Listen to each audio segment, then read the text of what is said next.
ఒంటరిగా కాలినడకన వందల కిలోమీటర్ల ప్రమాదకరమైన ప్రయాణం తర్వాత చివరికి ఈ వ్యక్తి అంటార్క్టికా తీరాన్ని చేరుకుంటాడు. అతని ముందున్న దృశ్యాన్ని చూసిన తర్వాత అతని ధైర్యం అంతా చచ్చిపోతుంది. అతన్ని ఇక్కడికి తెచ్చిన ఓడ అతన్ని విడిచి వెళ్ళిపోతుంది. మళ్ళీ తిరిగి వచ్చే అవకాశం లేదు. అంటార్క్టికా ఖండం యొక్క ఈ సర్వైవల్ స్టోరీ ఎంత ఇన్స్పిరేషనల్ స్టోరీ అంటే ఈ వ్యక్తి చిత్రం ఆస్ట్రేలియా $100 నోటుపై ముద్రించి ఉంది.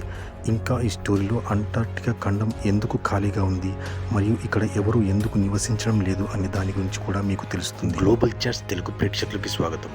గ్లోబల్ చాట్స్ తెలుగు ఛానల్ ద్వారా ఈ ప్రపంచంలో జరుగుతున్న ఎన్నో విషయాలను, సంఘటనలు మీ ముందుంచే ప్రయత్నం చేస్తాను. డిసెంబర్ 2, 1911 అరోరా అనే అన్వేషకుల నౌక ఆస్ట్రేలియా సిటీ హార్బర్ నుండి 18 మందితో అంటార్క్టికాకు సైంటిఫిక్ రీసెర్చ్ మరియు ఈ ఖండాన్ని చాలా బాగా ఎక్స్ప్లోర్ చేయడానికి బయలుదేరింది. ఈ కథలోని ప్రధాన పాత్రధారి అయిన మిషన్ లీడర్ డగ్లస్ మోసన్ కూడా ఈ ఓడలో ఉన్నాడు. జనవరి 8, 1912 వారు ఇంతకుముందు ఎవరూ రాని అంటార్క్టికాలోని ఈ ప్రాంతానికి చేరుకుంటారు. ఈ ప్రాంతాన్ని ఇంతకుముందు ఎవరూ అన్వేషించలేదు. వీరందరూ దిగిన వెంటనే తమ క్యాంప్ని నిర్మించడం ప్రారంభిస్తారు. ఈ ప్రాంతంలో గాలి వేగం 240 కిలోమీటర్ల వరకు ఉంది. వారు నిర్మించిన ఈ టెంట్స్ చల్లని గాలి నుండి వీరిని కాపాడలేకపోయాయి. అప్పుడు వారు ఆస్ట్రేలియా నుండి తెచ్చిన చెక్కతో వుడెన్ హట్స్ తయారు చేయడం ప్రారంభిస్తారు. వారు దాన్ని వారి బేస్ క్యాంప్ లాగా నిర్మించుకుంటారు. ఈ హట్స్ తయారు చేయడానికి దాదాపు నెల రోజుల సమయం పడుతుంది. ఎందుకంటే వీళ్ళు శాస్త్రీయ పని మీద ఇక్కడికి వచ్చారు. కాబట్టి వారు దక్షిణ అయస్కాంత ధ్రువంలో వైవిధ్యాన్ని గమనించడానికి ఒక మ్యాగ్నెటిక్ హట్ని కూడా నిర్మిస్తారు. ఒక ఆస్ట్రానామికల్ అబ్జర్వేటరీ కూడా నిర్మించుకుంటారు. శీతాకాలంలో అంటార్క్టికాలో -90 డిగ్రీల టెంపరేచర్లో ఎక్స్ప్లోర్ చేయడం సాధ్యం కాదు. కాబట్టి వీరందరూ మొత్తం శీతాకాలం ఇక్కడే గడుపుతారు. మరియు 10 నెలల తర్వాత చివరకు అంటార్క్టికాలో వేసవి వస్తుంది.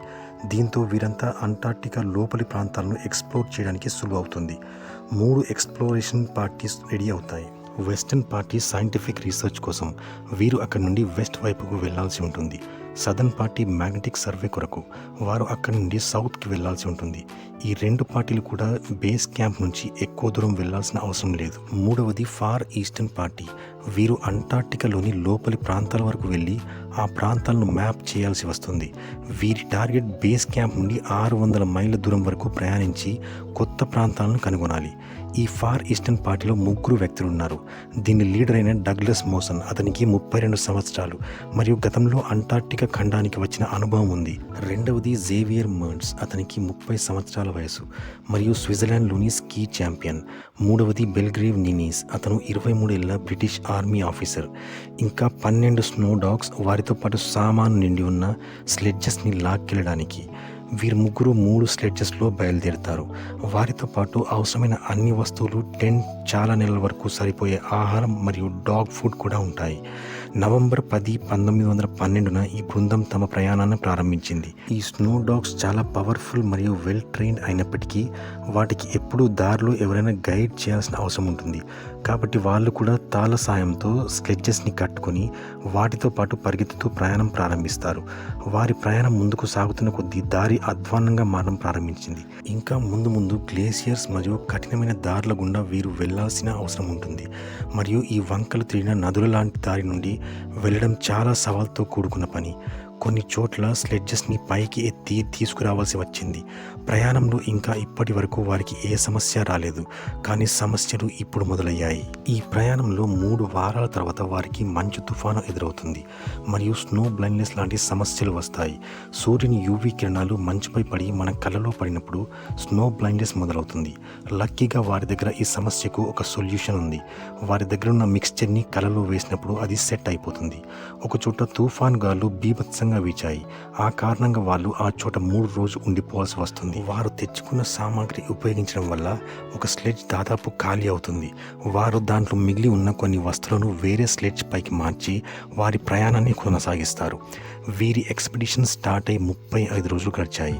వారు బేస్ క్యాంప్ నుండి 500 కిలోమీటర్ దూరం ప్రయాణించారు. ఇక్కడ వారు ఒక విషాదాన్ని ఎదుర్కోబోతున్నారు. ఆ విషాదం గురించి చెప్పే ముందు వీరి 3 లొకేషన్ అర్థం చేసుకోవడం అవసరం. అందరికంటే ముందు డగ్లస్ మోసన్. అతను దారి మ్యాప్ చేసుకుంటూ వెళ్తున్నాడు. వీరి దగ్గర 2 స్లెడ్జెస్ మిగిలి ఉన్నాయి. ముందు స్లెడ్జ్లో చాలా తక్కువ ఆహారం మరియు దుస్తులు ఉన్నాయి. దాని బరువు తేలికగా ఉన్నందున దాని బలహీనమైన స్నో డాగ్స్ లాగుతున్నాయి. ఈ స్లెడ్జ్తో బర్డ్స్ ఉన్నాడు. లాస్ట్లో నిన్నీస్ ఉన్నాడు. అతని స్లెడ్జ్లో దాదాపు అన్ని సామాగ్రి ఉన్నాయి. వారి ఆహారం, టెంట్ మరియు డాగ్ ఫుడ్ అంతా దాంట్లోనే ఉంది. ఈ స్లెడ్జ్ చాలా బరువుగా ఉన్నందున ఆ గ్రూప్లోని పవర్ఫుల్ డాగ్స్ దీన్ని లాగుతున్నాయి. అవసరమైన అన్ని వస్తువులు వారు వెనక స్లెడ్జ్పై ఎందుకు ఉంచారంటే, ఎక్కడైనా మంచు బలహీనంగా ఉండి ప్రమాదం జరిగే అవకాశం ఉన్న పరిస్థితిలో మొదటి స్లెడ్జ్ ప్రమాదానికి గురైతే రెండవ స్లెడ్జ్ సేఫ్గా ఉంటుంది. వీరు ఒక లొకేషన్ గుండా వెళ్తుండగా అక్కడ ఒక ఐస్ బ్రిడ్జ్ మంచు పొరల కింద కప్పబడి ఉంది. డగ్లస్ మోసన్ మరియు జేవియర్స్ వారి స్లెడ్జెస్తో ముందుకు వెళ్తున్నారు. వెనక నుండి ఒక కుక్క అరుపు వినిపించింది. వారు వెనకకు తిరిగి చూడగా అక్కడ నిన్నీస్ లేడు, స్నో డాగ్స్ లేవు మరియు వారి స్లెడ్జ్ కూడా కనిపించలేదు. వారిద్దరూ వెనక్కి పరిగెట్టుకుంటూ వెళ్ళి చూస్తే అక్కడ 11 అడుగుల వెడల్పైన ఒక పెద్ద లోయ కనపడింది. ఆ లోయ లోతు సుమారు 160 అడుగుల కంటే ఎక్కువే. అది చాలా లోతుగా మరియు చీకటిగా ఉంది. వారు క్రిందికి వంగి చూసినప్పుడు ఒక డాగ్ డెడ్ బాడీ మరియు ఒక కుక్క అరుపు వినిపిస్తాయి. అసలు జరిగింది ఏంటంటే, డగ్లస్ మోసన్ మరియు జేవియర్స్ తమ తేలికపాటి స్లెడ్జ్తో మంచు కింద ఉన్న వంతెనపై నుండి బయలుదేరి అటువైపు వెళ్ళిపోతారు. కానీ నిన్నీస్ బరువైన స్లెడ్జ్తో ఆ వంతెనపైకి రాగానే ఆ వంతెన కూలిపోయి స్లెడ్జ్తో సహా నిన్నీస్ మరియు స్నో డాగ్స్ అన్నీ కూడా అందులో పడిపోతాయి. 4-5 గంటల వరకు వారు ఆ లోయలో నిన్నీస్ని పిలుస్తూ ఉండిపోతారు. కానీ క్రింది నుంచి నిశ్శబ్దం తప్ప ఎలాంటి జవాబు రాదు. ఎంతకీ జవాబు రాకపోవడంతో వారు అక్కడ నుండి బయలుదేరి వెళ్తారు. నిన్నీస్ మరణం వారిపై చాలా లోతైన ప్రభావాన్ని చూపిస్తుంది. ఈ సవాల్తో కూడిన ప్రయాణంలో వారు చాలా సమయం గడిపారు. లోయలో పడిన డాగ్స్ పెద్దవి మరియు పవర్ఫుల్ డాగ్స్. మిగిలిన 6 డాగ్స్ కొద్దిగా వీక్ డాగ్స్. అవసరమైన అన్ని వస్తువులు మరియు డాగ్ ఫుడ్ ఆ లోయలో పడిపోయాయి. వీరి దగ్గర ఉన్న స్లెడ్జ్లో కేవలం 10 రోజుల వరకు సరిపోయే ఆహారం మట్టుకే ఉంది. వీరు బేస్ క్యాంప్ నుండి 500 కిలోమీటర్ దూరంలో 35 రోజుల ప్రయాణాన్ని సాగించారు. డగ్లస్ వెంటనే జేవియర్స్ మర్డ్స్తో తిరిగి ప్రయాణాన్ని ప్రారంభిస్తాడు మరియు ఇప్పుడు వారి ఫోకస్ మొత్తం సర్వైవల్ పైనే ఉంది. వారి దగ్గర డాగ్ ఫుడ్ లేనందున డగ్లస్ మోసన్ బలహీనమైన కుక్కలను ఒక్కొక్కటిగా చంపడం ప్రారంభిస్తాడు. మిగిలిన కుక్కలకి ఆహారంగా మరియు వారికి ఆహారంగా వాటిని మలుచుకుంటారు. మర్డ్స్ ఒక వెజిటేరియన్, కానీ అతనికి సర్వైవల్ కోసం ఆ కుక్క మాంసాన్ని తినాల్సి వచ్చింది. తిరుగు ప్రయాణంలో 2 వారాలు గడిచాయి. వీరు 300 కిలోమీటర్ల దూరం ప్రయాణించారు. ఇక్కడి నుండి మర్డ్స్ పరిస్థితి మరింత దిగజారుతూ వచ్చింది. మర్డ్స్ శాకాహారి, పైగా అతను కుక్క కాలేయాన్ని తింటున్నాడు. అందులో విటమిన్ ఏ పరిమాణం చాలా ఎక్కువగా ఉంటుంది. మానవులకు విటమిన్ ఏ మంచిదే, కానీ అది ఎక్కువగా సేవించడం వల్ల విషంగా మారుతుంది. వాళ్ళు ఆఖరి డాగ్ని కూడా చంపేశారు. ఇప్పుడు వారి దగ్గర ఒక్క డాగ్ కూడా లేదు. వాతావరణం చాలా దారుణంగా మారుతుంది. మర్డ్స్తో పాటు డగ్లస్ మోసన్ పరిస్థితి కూడా దిగజారుతూ వచ్చింది. వారి చర్మం ఊడిపోవడం మొదలైంది.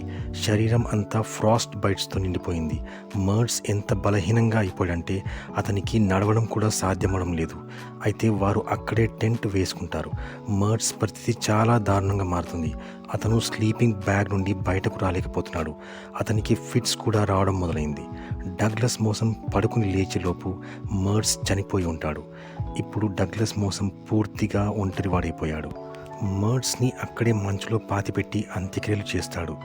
బేస్ క్యాంప్ ఇక్కడ నుండి 160 కిలోమీటర్ దూరంలో ఉంది.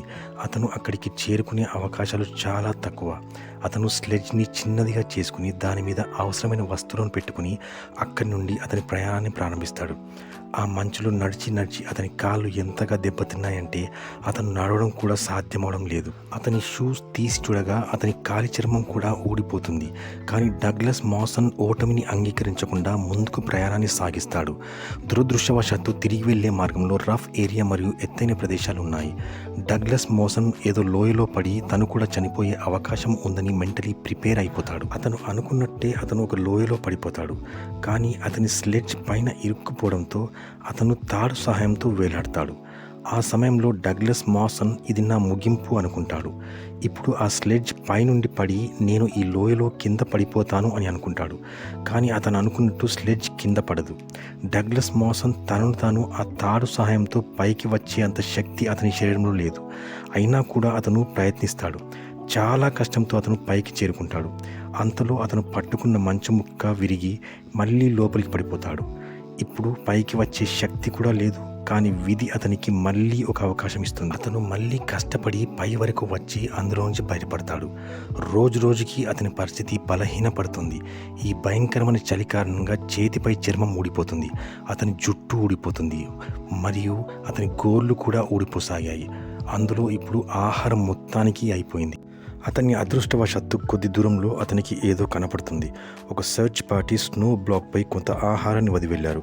అక్కడ ఒక నోట్పై 23 మైళ్ళ దూరం అని రాసి ఉంది.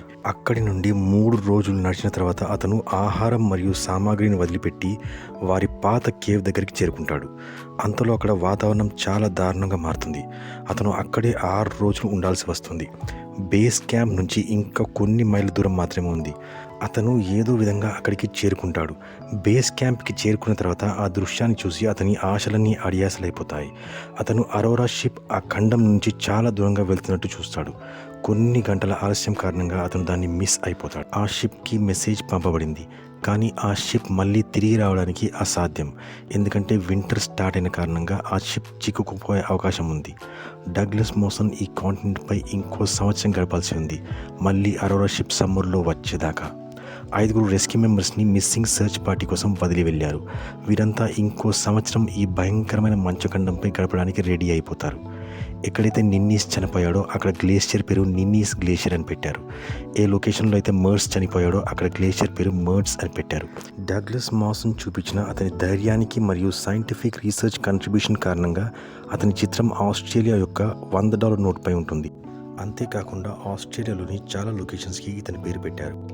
ఈ వీడియో కనుక మీకు నచ్చినట్లయితే లైక్, షేర్ మరియు సబ్స్క్రైబ్ చేసుకుని బెల్ ఐకాన్ నొక్కడం మరవకండి. గ్లోబల్ చాట్స్ తెలుగు ఛానల్ ద్వారా ఈ ప్రపంచంలో జరుగుతున్న ఎన్నో విషయాలను, సంఘటనలు మీ ముందుంచే ప్రయత్నం చేస్తాను. అంతవరకు సెలవు. నమస్కారం.